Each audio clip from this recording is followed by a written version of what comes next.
Have the burns, sores, or nerve pain from cancer treatment ever made you wonder if light itself could help you keep eating, speaking, and healing without adding more strain? Welcome to Dr. Mercola's Cellular Wisdom. Stay informed with quick, easy-to-listen summaries of our latest articles, perfect for when you're on the go. No reading required. Subscribe for free at mercola.com for the latest health insights. Hello, and welcome to Dr. Mercola's Cellular Wisdom. I'm Ethan Foster, and today we're examining photobiomodulation, PBM, light at specific wavelengths used to influence cellular activity without heat, now moving into standardized use across European cancer centers. I'm Alara Skye, and we're focusing on what this new clinical framework means for you, how PBM interacts with your cells, and the practical dosing and device choices laid out, so you can evaluate whether this therapy fits your situation. Europe just published its first formal clinical guide for PBM in oncology through the French-speaking Association for Supportive Care in Cancer. Led by Dr. Antoine Lemaire, it sets out when and how PBM should be used, so you receive consistent supportive care no matter the clinic. The strongest evidence targets two problems that derail treatment continuity: oral mucositis and radiation-related skin damage. If mouth pain stops you from eating or speaking, or if irradiated skin breaks down, PBM is supported as a way to reduce severity and duration so you can stay on schedule. The guide also lists conditions where evidence is moderate but promising: swelling after lymphatic damage, dry mouth from head and neck radiation, restricted jaw movement, bone injury from impaired blood flow after radiation, difficulty swallowing, voice changes, altered taste, chemotherapy, induced neuropathy and hair loss, and tenderness of palms and soles linked to certain drugs. What makes PBM distinct is that it delivers low-intensity red or near-infrared light to damaged tissues without heat. While some technical definitions include blue light, the recommendation here is to avoid artificial blue light due to circadian disruption and to focus on red and near-infrared wavelengths. In France, about 100 oncology centers already use PBM devices, lasers for more focused penetration, and LEDs for broader diffusion, with effectiveness depending on tissue depth and target area. Therapeutic dosing commonly runs around 10 to 12 joules per square centimeter, delivered in sessions of roughly 20 minutes once or twice a week for 8 to 16 visits, adjusted for symptom location and severity. Beyond oncology, PBM is used in sports medicine and gynecologic care, and patient demand is rising.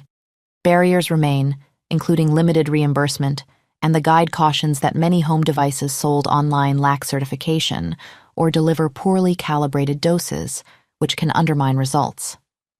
Choosing a device matters. You're advised to look for clinically validated equipment with clear specifications and to work with someone trained in PBM to set wavelength, dose, and schedule. That's how you keep the energy delivered within the therapeutic range that elicits a response without overshooting. Let's connect the biology. Light's effect depends on wavelength. Red light in the 630 to 660 nanometer range reaches superficial tissues. Near-infrared above 700 nanometers penetrates deeper, with a practical optical window for therapy between 600 and 900 nanometers and a sweet spot around 800 to 810 nanometers. Inside your cells, cytochrome C oxidase in the mitochondria absorbs red and near-infrared light and accelerates ATP production. That boost supports repair, immune signaling, and metabolic resilience, which helps explain why PBM shows effects across skin, muscle, nerve, and connective tissues. PBM also influences melatonin produced inside mitochondria, about 95% of your body's total, distinct from the 5% made by the pineal gland at night. This mitochondrial melatonin acts as a powerful antioxidant, neutralizing free radicals created during energy production and protecting cellular structures. Nitric oxide release is another mechanism. When light triggers its liberation, blood vessels widen, circulation improves, inflammation declines, and oxygen delivery rises, conditions that support recovery in areas stressed by chemotherapy or radiation.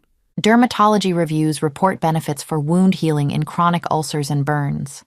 Nerve-related pain, including diabetic and chemotherapy-induced neuropathy. musculoskeletal performance and recovery, and certain hair and skin applications when dosed correctly. Dental settings describe PBM as generally well tolerated for managing pain, inflammation, and wound repair in maxillofacial care. Now, dosing guidance.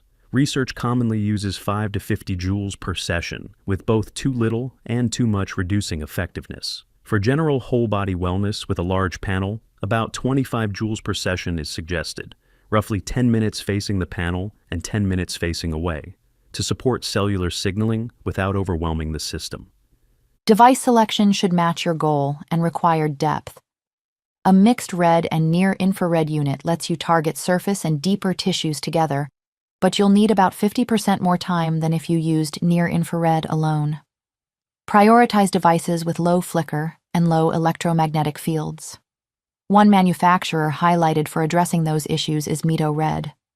Sauna use is mentioned as a complementary option, with far-infrared saunas providing therapeutic wavelengths while supporting detoxification through sweat. And PBM is positioned as a supplement, not a replacement, for natural sunlight, which remains your most complete source of beneficial light. Practical oncology-focused benefits summarized in the guide include reduced severity and duration of oral mucositis, improved tolerance to radiation-related skin reactions, support for tissues affected by chemotherapy or radiation, and fewer treatment interruptions by preserving your ability to eat, speak, and maintain skin and nerve comfort. Common questions include wavelength choice, why red and near-infrared matter more than others for penetration and interaction with tissue, and whether to use blue light, which is not recommended here due to circadian effects. Home use is possible with clinically validated devices, but quality varies widely, and professional guidance helps prevent under- or overdosing. If you're considering PBM, align expectations with the protocol details already in the clinical guide. Appropriate wavelength, defined doses, session length around 20 minutes, weekly frequency, and total course tailored to your symptoms. Correct setup is what turns light into a biological signal instead of just illumination. Here's your challenge based directly on today's guidance. If you're in cancer care and dealing with mouth sores or radiation-affected skin, ask your oncology team this week whether a PBM protocol using red or near-infrared light can be integrated. Confirm the dose per square centimeter, session length, and total number of sessions. If you're exploring general wellness, plan 2 10-minute exposures with a validated red and near-infrared panel to reach about 25 joules per session, and document how your symptoms respond across several weeks. Thank you for watching Dr. Mercola's Cellular Wisdom. We'll see you on the next episode. Thanks for watching. Subscribe now and click the notification bell so you never miss an update. See you in the next video.